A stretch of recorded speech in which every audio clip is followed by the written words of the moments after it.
అంటే మీరేమనుకుంటారు? కనాను యాత్ర, పరలోకం అంటారు చాలామంది. పరలోకం కాదు, కనాను వేరు, పరలోకం వేరు.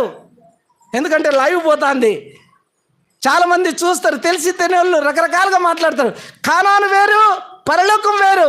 కానానులో ఏముంటాయి చెప్పండి? కానానులో ఏముంటాయి? కానానులో యుద్ధములు ఉన్నాయి, యుద్ధములు చేయాలి ఇశ్రాయేలీలు. కానానులో 7 రకాలైన శత్రువులు ఉంటున్నారు. ఆ శత్రువులను జయించాలా, వారిని వెలగొట్టాలా. ఆ కానానులో రకరకాలైన సమస్యలను ఎదుర్కొంటూ వచ్చారు మన పితరులు. అయితే పరలోకంలో యుద్ధాలు ఉంటున్నాయా? శత్రువులు ఉంటున్నారా? కాదు కాదు. కనాను అనగా ఏంటంటే ఈ లోకంలో క్రైస్తవం యొక్క యాత్ర, నిజ క్రైస్తవుని యొక్క యాత్ర కనాను.